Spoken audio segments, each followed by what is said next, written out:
Game time. All right. Yokoso minasan, my name is Jared and welcome back to another episode of Anime School of Business, the show where we look for lessons in anime that can make us better in the business world. Now last time we spent some time with Spike and the gang as they went around the galaxy and took some great tips from them, but this time we're going somewhere a little bit darker for our management tips. Grab your mask and a side of gyoza because we're about to go down the hole to the world of Dorohedoro.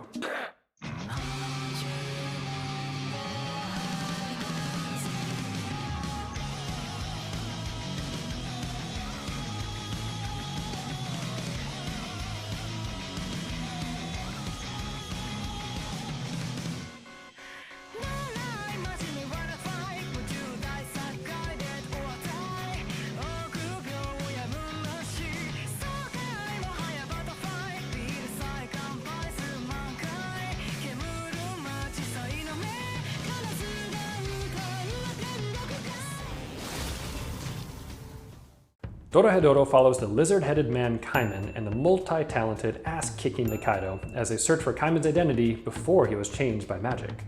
Now I love the gritty industrial world of the whole and the unapologetically aggressive combat, even the attitudes of the residents and the unique style choices that the creators took to the Dorohedoro experience. Now, punishingly strong yet endearing characters work in harmony with the violence that can erupt and then cease at a moment's notice, with just enough comedy sprinkled in to not be overbearingly dark. Dorohedoro is a world worth exploring, and a great example of what Netflix can do to continue to build this great medium. Good start. All right. Now for our first business lesson, we need to only look at the top of the magic user realm to find N. Now N's probably the purest expression of upper management in this anime. He's basically the Jeff Bezos of this world, having almost entirely taken over the magic user realm. He runs a variety of operations, including restaurants, bars, music, media, and of course, the ever-important family. Now he's got a rags to riches story, mostly told by himself, but he has a lot of the attributes of a strong leader, including delegation, diversification, resource management, and of course, strong brand culture building. But we're gonna look at possibly his most important trait and the one that got him started, and that would be creating loyalty beyond reason. Loyalty beyond reason is a phrase that once held an extremely revered meaning, but due to overuse specifically in loyalty programs like those in hotels, the phrase has become a bit watered down. Now in a nutshell, if you can connect with someone's human truths or desires well enough, you can gain a loyalty that will transcend price rationale and conscious consumer behavior, allowing you to command your guests, your consumers, or even your employees forward with an unquestioning loyalty and thus accomplish your goals, however lofty they may be. A really good example of this situation is looking at high-end fashion world. Now the high-end fashion world, you can take a jacket that's from a big name designer and pay 10 times the price of a similar jacket of similar quality of a non-name designer. The products are similar, but it's the brand and the following and the brand concept that makes people loyal to it and want to pay that much more to have that status symbol with it. That's so cool. Similar it is in Dorohedoro, in which N has essentially achieved that same level of loyalty and confidence from his consumers. But he's done it using 3 specific tactics, so let's take a look at those 3. First, consider that N's family was built by saving abused sorcerers. By leveraging his own power and desire for revenge to do good for the enslaved sorcerers, he gained unending loyalty from them. Now this was the foundation of the family, and one incredible side effect of such a loyalty is the grassroots storytelling that your followers will do for you, thus attracting more followers. They're not just attending a job, they will follow N to the depths of hell. Now for the second one, we can look to see that N is generally a pretty cold and collected killer, sometimes at his own hand and sometimes using his family's. But it is clear that N cares for his closest family members, and he's not afraid to show it. This is exhibited by his anger toward the Cross-Eyes killing his family, or his protection for Kikurage.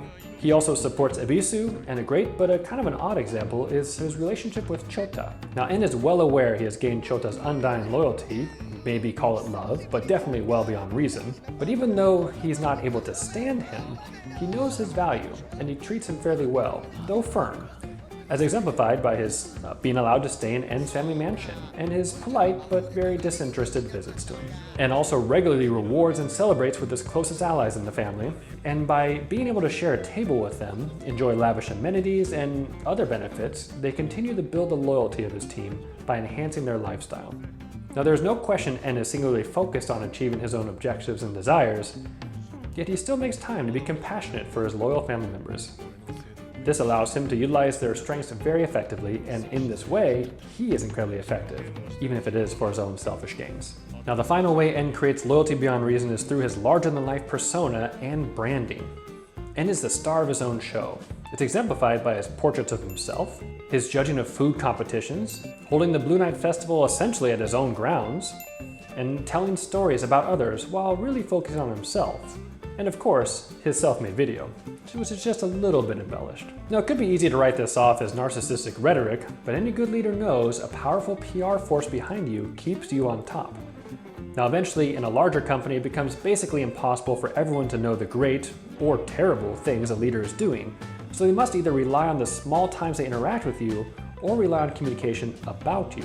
Some leaders take this into their own hands and they send out mass communications. Think about Elon Musk and his emails to his company, which are frequently leaked, or he's using his Twitter account. But also think about the amount of press he gets because of it. Also think about the biographies done on Bill Gates, Steve Jobs, or the specials that dig into personalities and the culture of really any great leader. It all builds their brand and it casts them in a specific light, empowering them. En is actively building and reinforcing his brand throughout the show and pursuing his own delights and eccentricities, which is a key factor in being influential. If one has really strong desires and passions, these are often easily communicated and cherished by others. Passion is very persuasive. So in conclusion, En may not necessarily be a good moral leader. He's definitely an effective leader through his use of having a clear and passionate vision, his supporting people to gain their loyalty, and of course building a brand to ensure that that loyalty remains. You may not often have the opportunity to literally save someone from death like En did, but you do oftentimes have someone on your team that could use a little bit of your support or use a little bit of your help. Now, these little gestures you can do for them, whether it's making an exception to a rule to make their work life easier, or even just listening to them and their problems, can all be effective ways to begin to build loyalty beyond reason from that employee to you, the leader who supports them. So take care of your people and make sure that your brand is communicated along the way, because we all have a story to tell and we all want to be seen in a certain way. しかしなんだこの BGM は。これだよ。エンが歌ってる店のイメージソングだ。何考えてんだか。ああ。ちなみにこの歌は結構売れたんだ。Now our next management lesson comes from the carefree yet devilishly strong character Noi. Now, we talk a lot about leadership and leaders in this show, and we're going to continue to do so. But there's more to a successful business than just a bunch of leaders. Too many chefs spoil the soup, as they say. Ugh. Now, depending on where you are in your business journey, you may still be a follower. In fact, most leaders are still followers to some degree. Managers report to directors, directors report to district managers or general managers report to area managers report to VPs, and even the CEO reports to shareholders and investors. Very important people. I myself, as a general manager, have bosses who have bosses that we all follow. So it's very possible you could be in a job where you are both a leader and a follower in the same time. So let's take some lessons from Noi on how to be a great follower. The relationship between Noi and her senpai Shin is one of the most enjoyable aspects of the show, in my personal opinion. Their playful banter, yet their unyielding to-the-death support of each other is commendable, regardless of the morality of their actions. Now, while the senpai and kohai, which literally means senior and junior relationship, may be second nature to the Japanese or even anime fans, the West often fails miserably at this concept. In fact, in the West, and especially with the younger generation of workers, the tone is often less of what can I do for you, my senpai or my senior, and more of what do I get for being here and for working hard. Whereas in Japan, often the simple difference in time one has been with a company or a job is immediately met with respect and obedience, regardless of how effective they are. They respect age and wisdom and experience. The West sometimes is the opposite of this.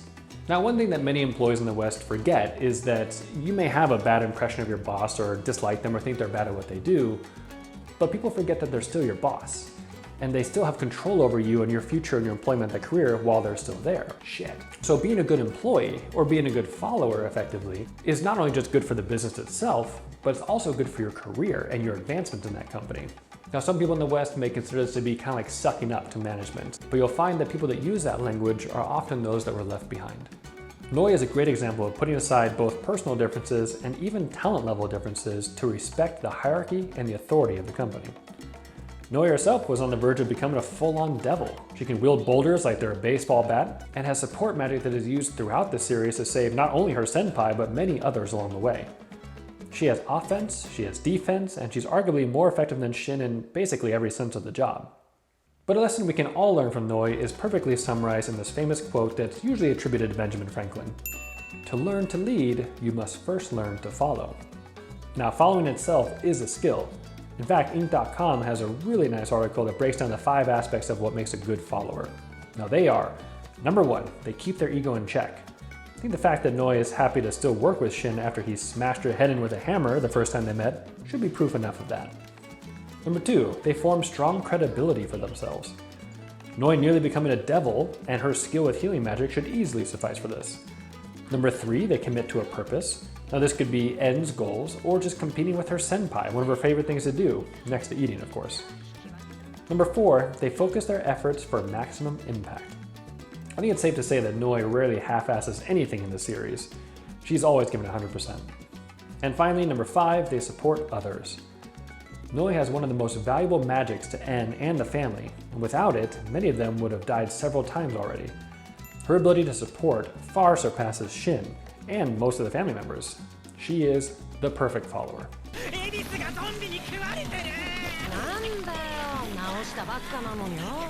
Now our final lesson today comes to us from another business owner in the world of Dorohedoro, but maybe not the one you're thinking of. Let's take a look at Tanba. Now Tanba has only been in the series for a short amount of time, but in that short time, he exhibited one of the most important skills that a leader, manager, or even an employee can have, and that skill is market intelligence.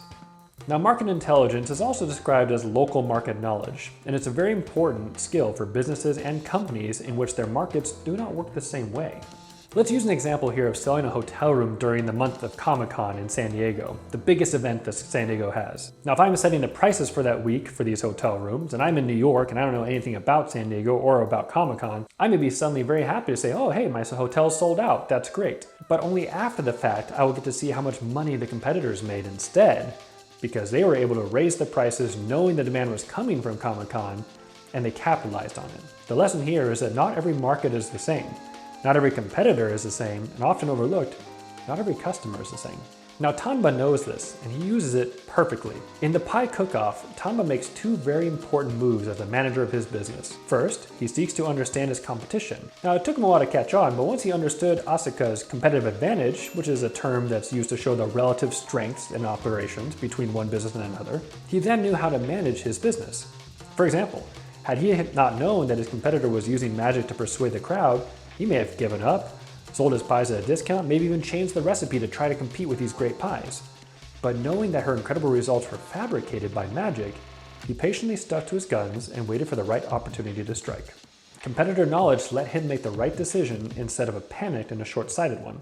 Now the second move that Tanba made was seemingly obvious, but the fact that it is included in the anime is no mistake. He knew his customer. エンさんはキノコしか食べないと聞いたので、特製ジロール茸のパイを用意しました。 Tanba serving En a specially made mushroom pie speaks directly to En's human truths, to be understood and to feel special. Understanding your customer's preferences is key, and that's something that companies shell out big money for. For instance, how do you think Facebook and Google make so much money? They're tracking your interests. Tanba, knowing what En preferred, mushrooms, is ultimately what won him the competition. And a beautiful part of how Tanba did it is the messaging of the delivery. 特製ジロール茸のパイを用意しました。おお、ジロール茸。うまい。 Now for all we know, Tanba may have made mushroom pies every single day, but he made En feel understood and special through clever messaging, fully leveraging his market knowledge and tapping into his customer psyche to feel special. こんなパイを用意してあったんですね。 当然や。 So now we've just learned 3 wonderful lessons in business from an incredible anime, Dorohedoro. But what about you? Have you ever struggled to gain loyalty from your employees, or maybe get them to follow your instructions? Or maybe you really detest taking orders from a boss that you don't think is good at their job. Maybe you have a product or an idea that you think is great and you're unwilling to compromise it because you feel like people should like it how it is. Well, I've been through all 3 of those things, and that's the beauty of learning. We always have something to learn. So thank you so much for watching another episode of Anime School of Business, and the dress code for our next episode will be, of course, nerd casual.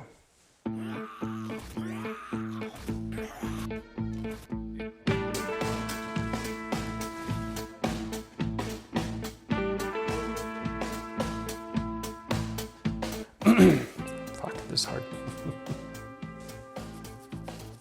Pretty good. What is the last one? Shit, this script sucks. Scratch that. Ugh. Fuck, what?